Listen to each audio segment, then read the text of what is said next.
یہ ایک ایسا کانسیپٹ ہے جس سے پورے کے پوری کائنات ایک یونٹ کے طور پہ اور ایک سنگل اینٹی کے طور پہ مانی جا سکتی ہے، تو جسٹیفائی کی جا سکتی ہے۔ اس کے علاوہ ایک اور بڑی خوبصورتی ہے اسلام میں کہ ہمارے ہاں ایمان مفصل اور ایمان مجمل ہم نے پڑھا، ہمارے ہاں ایمان کی 2 صفات موجود ہیں، وہ بڑی کمپریہنسو صفات ہیں۔ اس میں ہم یہ دیکھتے ہیں کہ جو مسلمان ہے وہ اس سے پہلے وہ کہتے ہیں کہ جو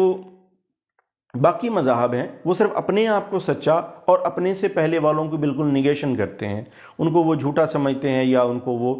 آپ کہہ لیں کہ نل اینڈ وائڈ سمجھتے ہیں، ان کو وہ قابل قبول نہیں سمجھتے۔ اسلام میں کیا ہے؟ اسلام حضرت آدم علیہ السلام سے لے کے آج تک جتنے بھی پیغمبر ہیں ان سب کو اپنا ایک نہ صرف پیغمبر مانتا ہے، بلکہ جتنے ہولی سکرپچرز ہیں، جتنی بھی کتابیں ہیں، انجیل مقدس ہے، توریت ہے، ان تمام کتابوں کو مسلمان جو ہیں وہ مذہبی نہ صرف کتابیں مانتے ہیں، بلکہ ان کے اندر جو اللہ تعالیٰ کی طرف سے ہدایات دی گئی، جو اللہ تعالیٰ کی طرف سے جو رہنمائی دی گئی، مسلمان ان کو ایز اٹ از مانتے ہیں۔ مسلمان صرف یہ ایک چیز مانتے ہیں کہ جب آخری پیغمبر آ گئے تو پچھلی جتنی بھی تھیں جو شریعتیں تھیں وہ منسوخ ہو جاتی ہیں، وہ ختم نہیں ہوتی، یعنی ان کو ہم ان میں سے وہ چیزیں جو اللہ تعالیٰ کی طرف سے دی گئیں، یعنی کہ اس میں لوگوں نے ان پیغمبروں کی امتوں نے تبدیلی نہیں کی، وہ بالکل ایز اٹ از قرآن پاک میں موجود ہیں۔ بلکہ اس کو ان شارٹ یوں بھی کہنا چاہیے کہ حضرت آدم علیہ السلام سے لے کے آج تک جتنے بھی پیغمبر آئے تو وہ سب صرف دین اسلام ہی تھا، سب کے پاس ایک ہی جیسا پیغام تھا۔ وہ آگے ایک الگ بات ہے کہ جو ہم اس سے پہلے لیکچرز میں ہم دیکھ چکے ہیں کہ تحریف ہوئی اور کتابوں میں تبدیلی آئی اور ان کے جو اتھینٹک سورس ہے وہ اویلیبل نہیں ہے، تو اس لیے اسلام جو ہے یہ بھی ہم نے ہسٹری آف قرآن میں پڑھا تھا کہ اسلام جو ہے وہ عربک لینگویج میں نازل ہوا تھا، تو اللہ تعالیٰ کے کلام کو ایک تا دیر یا تا قیامت اس کو محفوظ رکھنے کا ایک انتظام موجود تھا۔ تو مسلمان تمام پریویس بکس کو بھی مانتے ہیں۔ جو توحید کا کانسیپٹ مسلمانوں میں ہے یا اسلام میں ہے وہ زیادہ کمپریہنسو ہے، سمپل ہے، اسٹریٹ فارورڈ ہے اور پریکٹیکیبل ہے، پہلی چیز۔ اس کے بعد وہ پروفٹ ہوڈ اینڈ ریویلیشن کی بات کرتے ہیں جی، نبوت اور وحی کی۔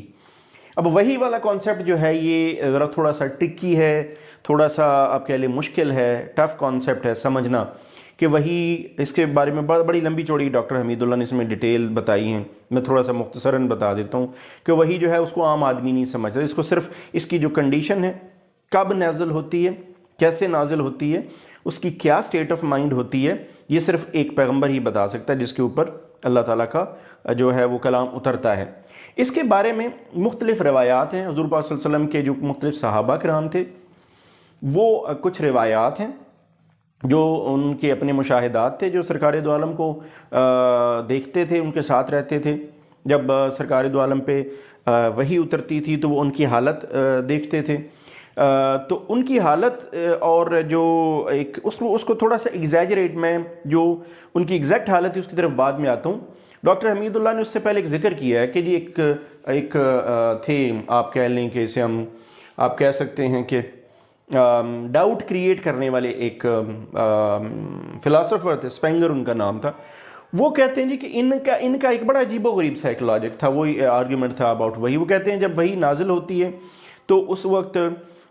خدا نخواستہ وہ جو ہوتے ہیں جن پہ وہی نازل ہوتی ہے، اللہ کے پیغمبر، ان کے اوپر کوئی مرگی کا جو مرض ہے، وہ اس طرح کی کوئی علامات ظاہر ہو جاتی ہیں، تو وہ کہتے ہیں کہ یہ ان کی طرف سے ایک آپ کہہ لیں کہ ان کی اپنی آبزرویشن تھی یا ان کا خیال ہے۔ وہ کہتے ہیں کہ میں نے جب اس پہ تحقیق کی تو اور جب میں نے تمام اوپینینز اکٹھی کی صحابہ کرام کی تو اس میں زمین آسمان کا فرق ہے۔ اس میں وہ کہتے ہیں کہ اسپینگر کی جو آبزرویشنز ہیں یا جو باتیں ہیں وہ میرے خیال میں حقیقت پر مبنی نہیں ہیں، اور یہ بات ٹھیک ہے۔ سرکار دو عالم پہ جب وحی نازل ہوتی تھی تو ان پہ ایک بہت بوجھ محسوس ہوتا تھا۔ کہا یہ جاتا ہے کہ جب وہ اگر کھڑے ہوتے تھے تو وہ بیٹھ جاتے تھے یا لیٹ جاتے تھے، ایک بار یا کبھی اگر کسی اونٹ یا اونٹنی پہ سوار ہوتے تھے تو وہ اتنا بوجھ ہوتا تھا، اور حضور پاک صلی اللہ علیہ وسلم کا چہرہ مبارک جو تھا وہ سرخ ہو جاتا تھا، پسینہ جو ہے وہ ایک تناؤ کی سی کیفیت ہوتی تھی، پسینہ ان کے چہرے مبارک سے نکلنے لگتا تھا، اور اس کے علاوہ وہ خاموش ہو جاتے تھے، وہ خاموشی کا وقت ہوتا تھا، کنسنٹریشن کا وقت ہوتا تھا۔ حضرت زید بن ثابت سے ایک روایت ہے کہ وہ کہتے ہیں کہ ایک بار حضور پاک صلی اللہ علیہ وسلم میرے ساتھ تھے اور میرے زانوں ان کے زانوں کے ساتھ لگے تھے، تو یا سرکار کا جو زانو تھا وہ میرے زانوں کے اوپر تھا، تو اسی وقت وہی نازل ہوئی، تو اتنا بوجھ تھا کہ میری جو ہے وہ تقریباً چیخیں نہیں نکلیں، اتنا بوجھ محسوس ہوا، ایسے لگا جیسے جو ہے وہ ہڈی ٹوٹ جائے گی۔ تو یہ ایک اللہ تعالیٰ کا کلام تھا، اس کے نازل ہونے کے جبرائیل علیہ السلام لے کے آتے تھے پیغام، اور وہ جو جتنی دیر وہی رہتی تھی اس وقت یہ سرکار کی کنڈیشن رہتی تھی۔ اس میں اور بھی روایات کا ذکر کرتے ہیں، حضرت ابو بکر صدیق رضی اللہ تعالیٰ عنہ کا ذکر کرتے ہیں۔ ایک دو روایت ایسی بھی ہے کہ حضور پاک صلی اللہ علیہ وسلم پہ وہی نازل ہوئی تو یہ شاید حضرت ابو بکر رضی اللہ تعالیٰ عنہ کے گھر میں تھے، تو ان کے چہرے مبارک کو کسی کپڑے سے ڈھانپ دیا گیا، یعنی ان کو ایک آئسولیشن دی گئی تو اس طرح کے ماحول کے لیے۔ لیکن یہ کہ جو کسی اور نے اس طرح کی روایات کی کہ وہ مرگی، اور پھر وہ ڈاکٹر حمید اللہ کے بقول انہوں نے جب یہ تحقیق کی مرگی، تو انہوں نے کہا کہ اس میں تو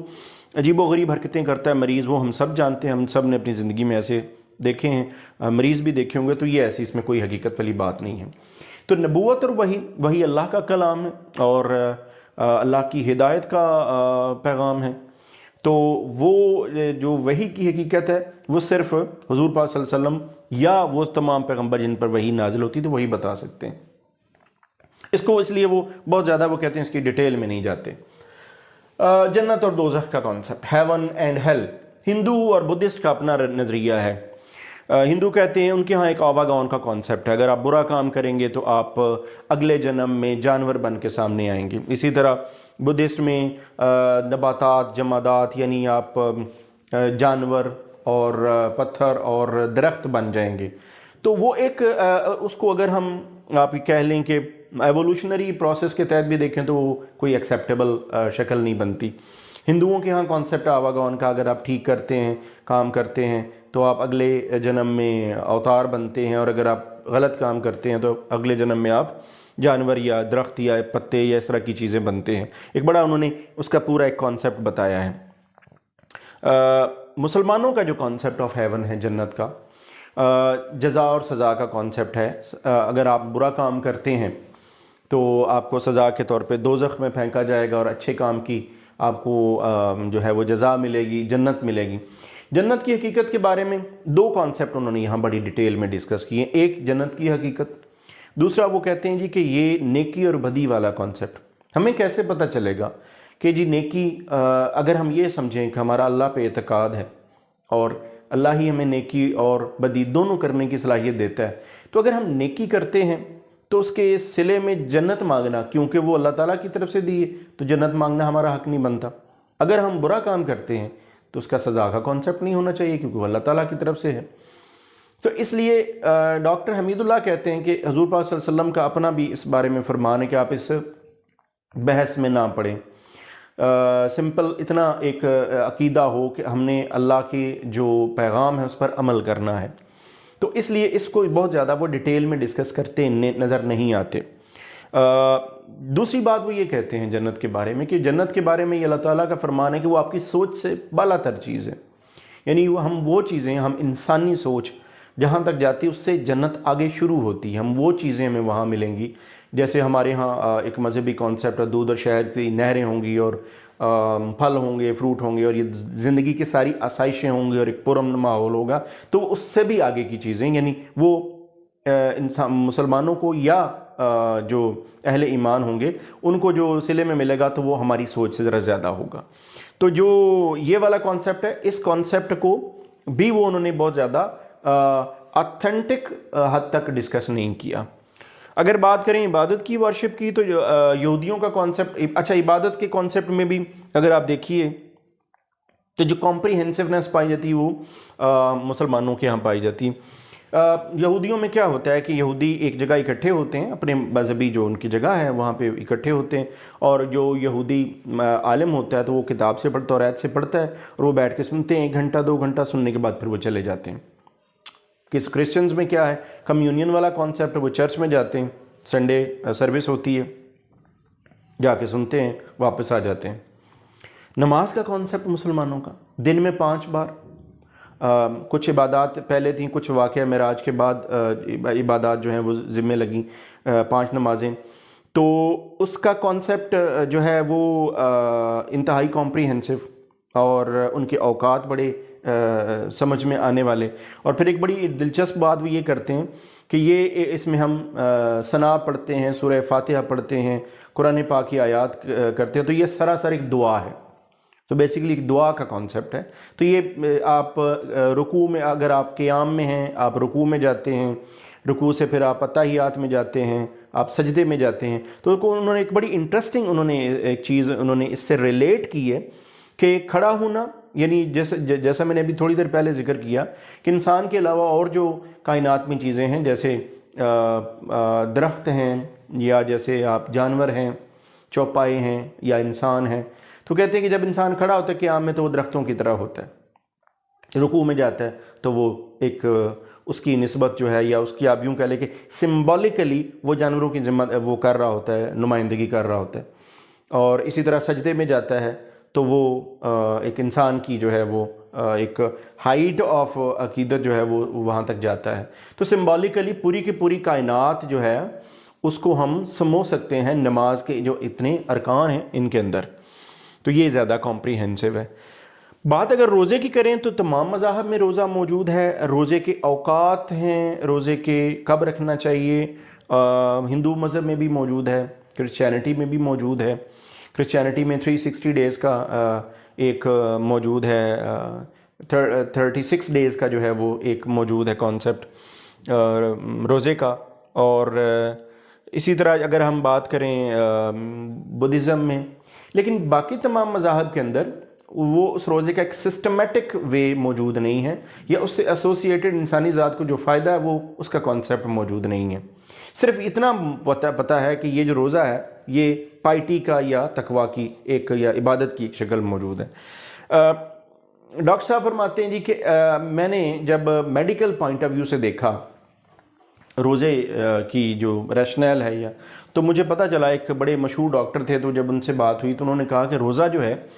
وہ میڈیکل پوائنٹ آف ویو سے دیکھا جائے تو، اور اگر ہم جانوروں کی یا جانداروں کی زندگیوں کو دیکھیں تو ایک بڑا کمپریہنسو ہے. یہ تو پوری روزے ازل سے ابد تک ایک رہنے والا ایک ایسا فینومینا ہے جو ہمیں سمجھنا چاہیے. انہوں نے کہا جانور جو ہیں وہ ہائبرنیشن میں جاتے ہیں، جیسے سردیاں ہوتی ہیں، برف باری ہوتی ہے تو وہ ہائبرنیشن میں جاتے ہیں، تو وہ 6 مہینے 3 مہینے جتنے مہینے تو وہ بغیر کھائے پیے گزارا کرتے ہیں. اور انٹرسٹنگ چیز یہ کہ جب وہ واپس آتے ہیں، اٹھتے ہیں، تو وہ پہلے سے زیادہ فریش ہوتے ہیں، زیادہ جوان ہوتے ہیں. ان دا سیم وے وہ کہتے ہیں کہ اگر مسلمان جب روزے رکھتے ہیں تو ان کا معدہ، ان کی باڈی ریگولیٹ ہوتی ہے، تو ان کی باڈی میں زیادہ انرجی اور زیادہ جوان ہوتے ہیں، یعنی ان میں زیادہ انرجی والا فیکٹر آتا ہے. اسی طرح وہ پرندوں، اسی طرح وہ ان کی بات کرتے ہیں، درختوں کی بات کرتے ہیں کہ ان کے اندر بھی یہ کانسیپٹ موجود ہے. تو جو اسلام کا کانسیپٹ ہے روزہ اور پھر سحری کے لیے حضور پاک صلی اللہ علیہ وسلم نے بہت زیادہ تاکید فرمائی.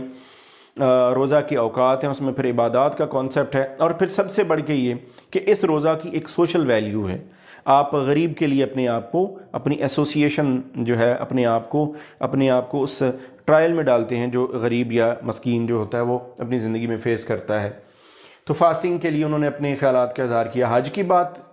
حج کا کانسیپٹ بھی تمام مذاہب میں موجود ہے. زیارات کا کانسیپٹ موجود ہے. ہندو گنگا جمنا جاتے ہیں، زیارت پہ جاتے ہیں بنارس. یہودیوں میں کانسیپٹ موجود ہے یروشلم کا، کرسچنز میں موجود ہے، اگرچہ وہاں حضرت عیسیٰ علیہ السلام کی قبر کے بارے میں وہ کہتے ہیں کہ یہاں سے ان کو نکال لیا گیا، لیکن وہ وہاں جا کے حاضری دینا اپنے آپ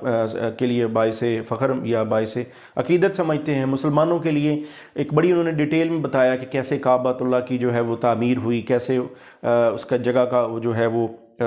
تعین کیا گیا. آدم علیہ السلام نے اس کا تعین کیا، بعد میں حضرت ابراہیم علیہ السلام نے وہاں کعبۃ اللہ کی تعمیر کی، اور اس کے بعد پھر وہاں پر مکہ شہر آباد ہوا، اور آج مسلمان جو ہیں وہ وہاں پر جاتے ہیں. تو اس کی ایک پوری انہوں نے تاریخ بتائی ہے. تو حج کا کانسیپٹ بھی موجود ہے. اور پھر حج سے ایسوسیٹڈ یہ سب سے بڑا کانسیپٹ کہ اگر تمام آنیسٹی کے ساتھ اور تمام ایمان کے ساتھ آپ اس اللہ تعالیٰ کے گھر میں حاضری دیتے ہیں تو آپ بالکل ایک گناہوں سے پاک انسان تصور ہوتے ہیں. تو یہ بڑا کمپریہنسو